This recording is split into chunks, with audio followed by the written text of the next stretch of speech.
So there are many ways to factor polynomials. And the first one we're going to take here is how to factor using the common monomial factor, or sometimes it's called the greatest common monomial factor. Okay, please take note that when factoring using this method, first you're going to find the greatest common factor or the GCF of the terms in the polynomial. So that will become your first factor.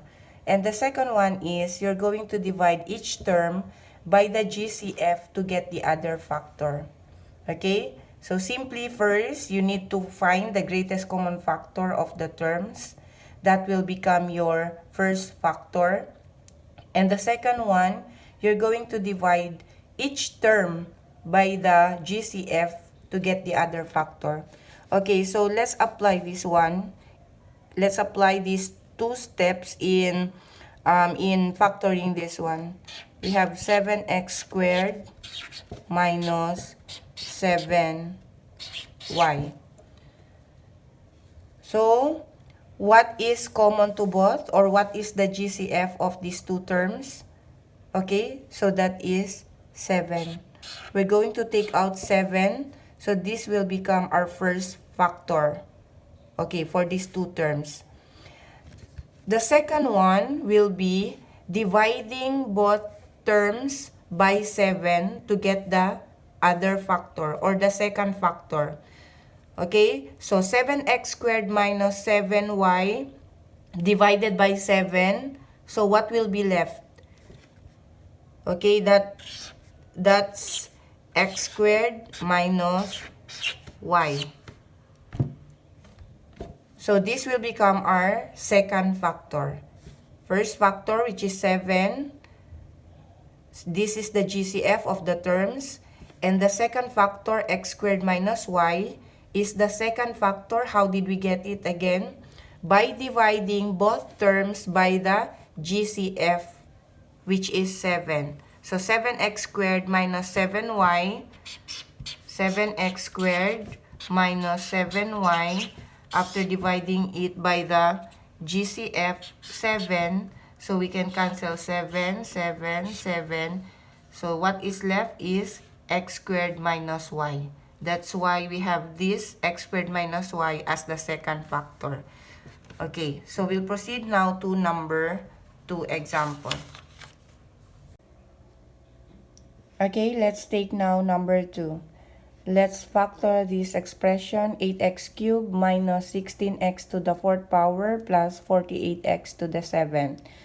So, since this expression can be factored using the greatest common monomial factor, so let's apply the two steps that we mentioned earlier. Number 1, we need to determine first the greatest common factor for these three terms. So, what do you think is the greatest common factor for these three?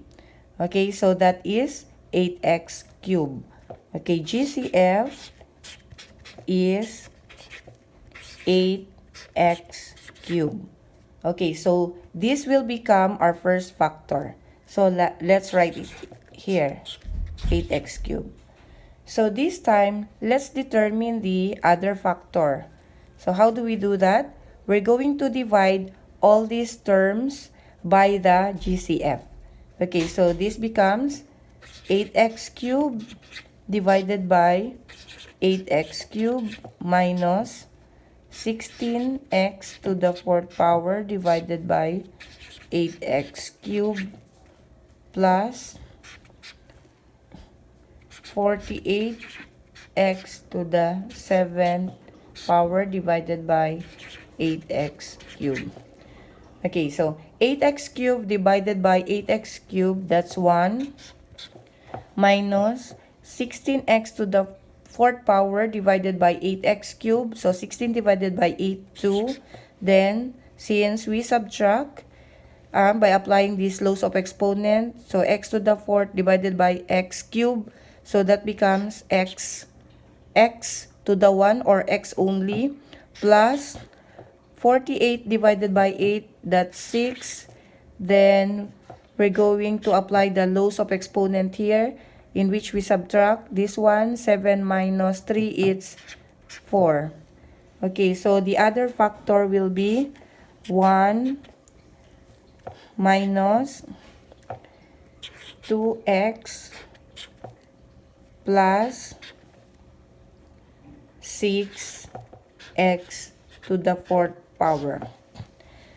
Now, when I ask you, are these factors correct? Okay, so we may now check our factors if it's correct or not by applying the distributive property to check whether it will be equal to this one. So 8x cubed 8x cubed times 1 is 8x cubed. Okay, that's correct. For the first term, that's correct. Next, the second term, 8x cubed times negative 2x. So that is negative 16x to the fourth. Okay, so that's correct. So the last term for 48x to the 7, let's multiply this. 8x cubed times 6x to the fourth power. So that is 48x7. So this is correct. Therefore, the factors for this expression is 8x cubed times 1 minus 2x plus 6x to the fourth. Let's take number 3. Factor this expression 9x to the fourth power plus 27x squared y minus 63x to the fifth power y squared. Okay, so let's check.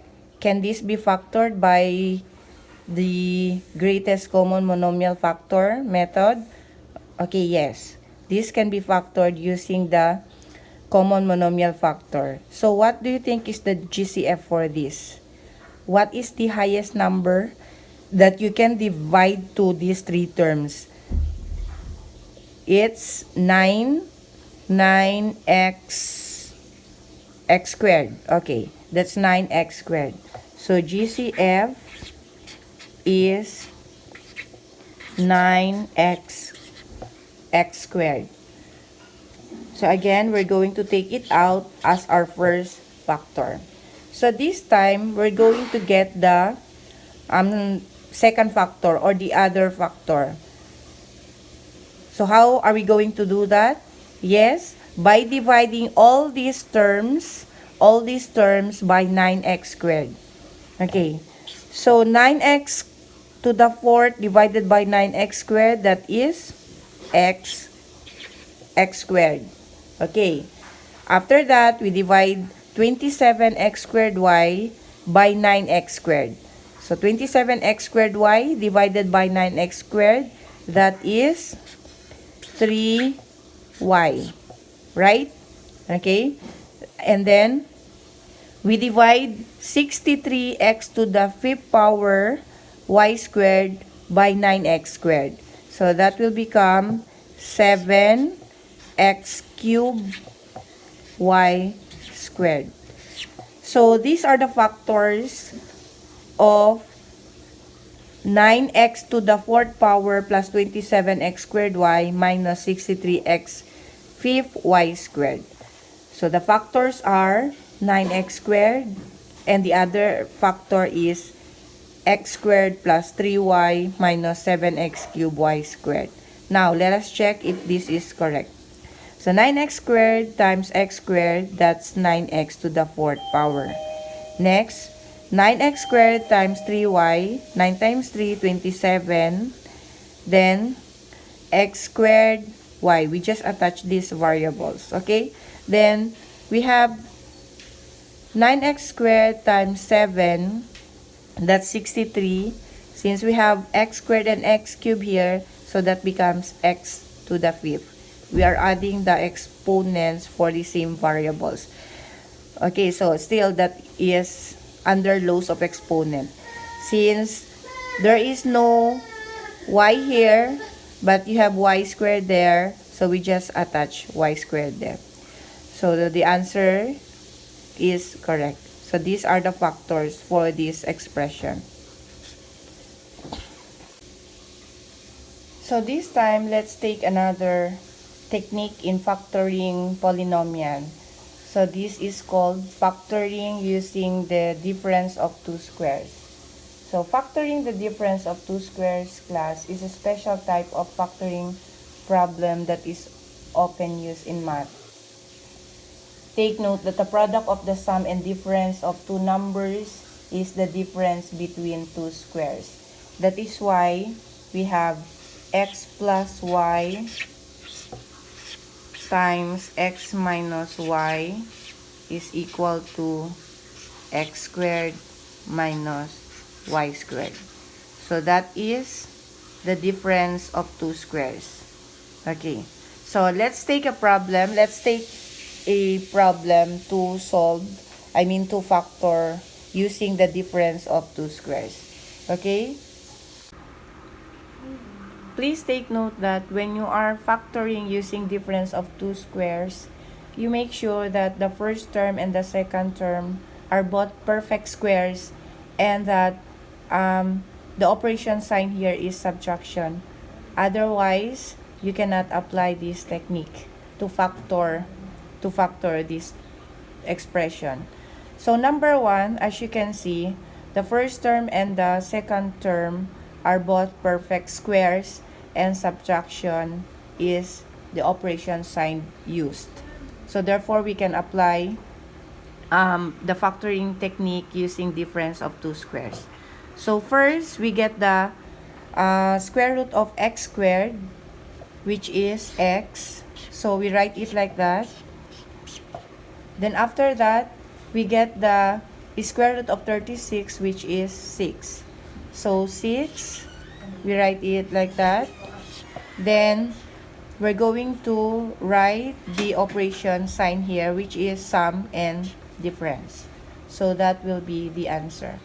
Now, if you want to check whether this one is correct or not, will this be equal to this given? So you can apply the distributive property. X times x, that's x squared. Okay, x times x, that's x squared. Then x times negative 6, that's negative 6x. 6 times x, that's 6x. And positive 6 times negative 6, that's negative 36. Then we combine like terms. As you can see, we have negative 6x plus 6x. So therefore, this is 0. The final answer here will be x squared minus 36. As you can see, it equates to the given. Okay, so this is correct. Now we'll go to number 2. As you can see, it's y to the 4th power minus 100. Now, can I apply the factoring technique using difference of two squares here? So let's try to check whether the first term is a perfect square and the second term is a perfect square. So is y to the 4th a perfect square?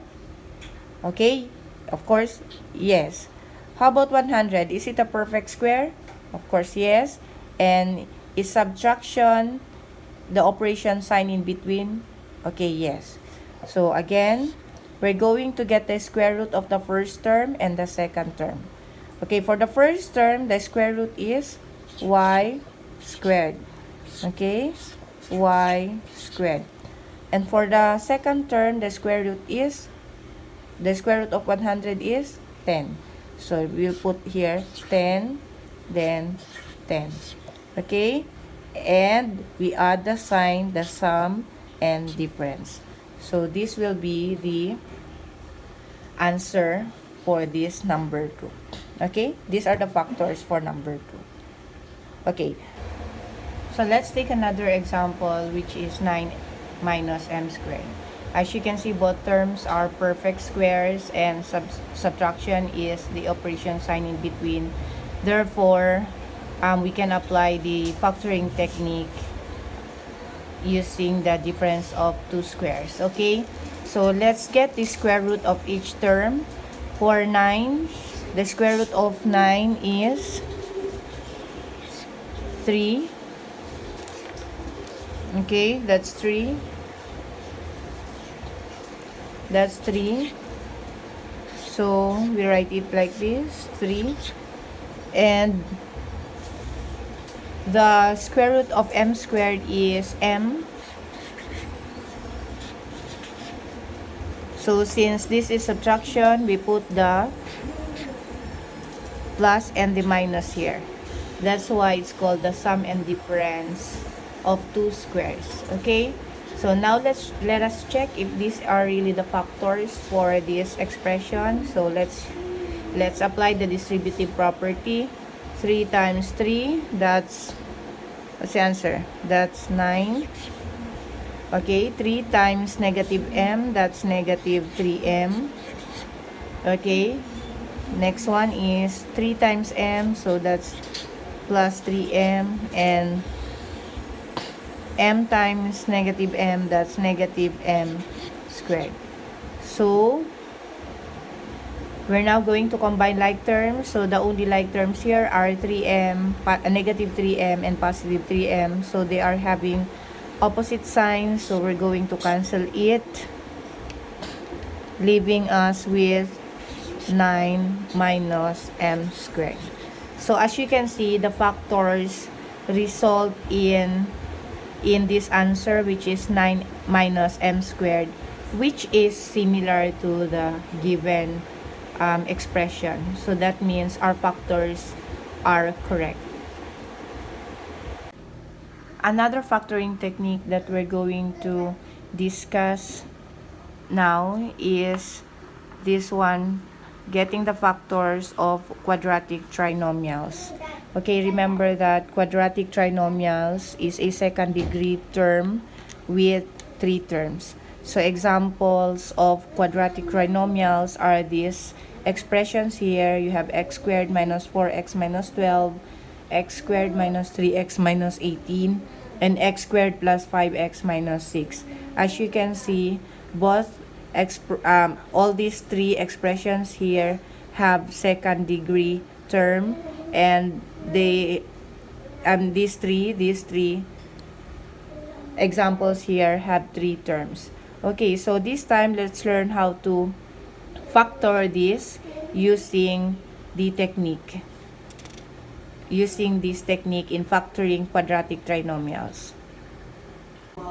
Okay, in factoring quadratic trinomial, we only need to get the factors of the first term here and the last term here. Okay, again, in factoring quadratic trinomials, we need to get the factors of the first term and the last term or the third term. So in this given here, what are the factors of x squared? Okay, so the factors of x squared, the factor of x squared is x. Okay, so that's x. And how about 12? What are the factors of 12? Okay, 12 has factors. Okay, it can be 6 times 2, or it can be 4 times 3. Okay, it can also be 12 times 1. So these are the 3 possible factors for 12. But then we're going to choose here the one which is close to getting the middle term, which is negative 4x. Okay, so what are we going to do that one? We may do trial and error. So why not try the first factor here, which is 6 times 2. So let's try. When I use 6 here and 2 here, okay, so that will equate to 12. So what will be the sign here to make it negative 12? Okay, it can be, I can write plus here, I can also write minus here, or minus here, or plus here. So which one you think I'll put the subtraction or addition? Is it here or here? Okay, since the middle term is negative 4x, so therefore I need to write the minus sign in the bigger number, which is 6. Okay, so I'll write minus here, and plus here. Okay, so now let's check whether these factors are correct or not. You can always check by applying the distributive property. X times x, that's x squared. Okay, distribute. Then we have x times 2. So that's positive 2x. And we have 6 times x. So that becomes negative 6x. Then we have 6 times 2, that's negative 12. Okay, then this time we're going to combine like terms. X squared. So 2x plus negative 6x, that's negative 4x minus 12. Okay, so as you can see, after applying the distributive property, I got the same answer. Okay, my answer is the same with the given. So these factors here, x minus 6 times the quantity x plus 2 are factors for this. Now, what if I use 4 times 3? So as you can see, when I use these factors 4 and 3, it would result to x. Okay, let's say I have x minus 4 times x plus 3. So it will result to x squared plus 3x minus 4x minus 12. Okay, combine like terms, that will become x squared minus x minus 12. So which is not the same with the given. So this is not correct. So the correct factors to be used for this is 6 and 2. Okay. So we'll go to the second one, which is x squared plus 5x minus 6. Again, this is a quadratic trinomial having second degree term and 3 terms. Okay, so how do we factor this? We get the factors of the first term and we get the factors of the second term. Okay, what is the factor of x squared? So that is x. Okay, x. Then we write it there, x. How about 6? What are the factors of 6? Again, we can have 3 and 2, as well as 6 and 1. So now let's decide which of these factors will be close to getting the middle term 5x. Is this one or this one? Okay, I think it's this one. So we can write it here, and we can write the other one here. Okay, so these are the factors for 6, 6, and 1. So now let's play with the signs. Which one is negative and which one is positive? Okay, why am I writing positive and negative and not both negative or not both positive? Because as you can see, 6 is negative, so my sign should be opposite, positive and negative. It cannot be the same signs. So since 5x is positive here, so that means I need to write plus here in the 6 or before 6, and minus here before 1. So now let's check whether these factors are correct. Again, we apply the distributive property. X times x, that's x squared. X times negative 1, that's negative x. Okay, then 6 times x, that's 6x, and 6 times negative 1, that's negative 6. Okay, then we combine like terms, that's x squared plus negative x plus 6x, it's 5x minus 6. Therefore, we arrive at the correct answer with the given. So, therefore, the factors for x squared plus 5x minus 6 are x plus 6 and x minus 1. So, this is correct. Okay, so let's try one more. We're going to factor this trinomial here, which is x squared minus 3x minus 18. Okay, first, again, we're going to get the factors of the first term and factors for the last term or the third term. Okay, so what are the factors of x squared? So that is x. Okay, so how about 18? What are the factors for 18? So 18 can have factors 6 and 3, 9 and 2, or 18 and 1. So again, we're going to decide which of these factors will be close to getting the middle term, which is negative 3x. Okay? Is this one the first factor, second, or third? Okay, why not? We'll try the first one, 6 and 3.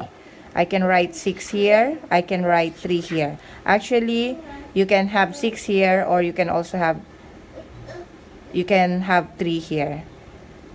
Yeah, it doesn't matter which one comes first. Okay, so since this one is negative 18, therefore, the expected signs here are plus and minus. Okay, so since this one is negative 3x, I mean, since the middle term is negative 3, therefore, I will put minus before 6, and I'll put plus before 3. Okay, so now, I'm going to check whether my factors are correct by applying the distributive property, which is this one. X times x, it's x squared. X times negative 6, it's negative 6x. 3 times x, that's positive 3x. And positive 3 times negative 6, that's negative 18. Then you combine like terms. So x squared minus 3x minus 18. So as you can see, this answer here is similar to the given here. So the factors are x plus 3 times x minus 6. So, okay, so let's take the last one here. We have the expression a squared plus 6a plus 8. So what are we going to do since this one is a quadratic trinomial having 3 terms and with a second degree term? So the same thing with what we did earlier in the previous 3 examples. We apply the same process on how to get the factors of this one. So what are we going to do is get the factors of the first term and the last term which is 8. So what are the factors of a squared? So that is a and a. A times a is a squared. Okay, how about 8? What are the factors of 8? So the factors of 8 can be 8 times 1 and 4 and 2. So which one are we considering? Is this 8 and 1 or 4 and 2? So remember, when you consider factors, you consider the one which will lead you to getting the middle term. Okay, so since the middle term is 6a, so I'm going to choose 4 and 2. Okay, so this can be 4 here and this can be 2 here. So as you can see, it's addition here, it's positive. So therefore, my operation sign in between these two terms are plus or addition. So now, let us check if this is correct or if these really are the factors for this expression. So let's apply the distributive property. You know, class, you always check your factors before proceeding. further. Okay, that's the only way you can tell whether you will arrive at the correct answer or not. So let's multiply. A times A, that's A squared. Then A times 4, that's 4A. And 2 times A, 2 times A, so that's 2A. And 2 times 4, that's 8. So, we're now ready to combine like terms. A squared plus 4A plus 2A is 6A plus 8. So, as you can see, after multiplying these two factors, we arrive at this answer, which is A squared plus 6A plus 8, which is the same with the given expression. So therefore, the factored form of A squared plus 6A plus 8 is this, A plus 2 times A plus 4. Okay? So that's it.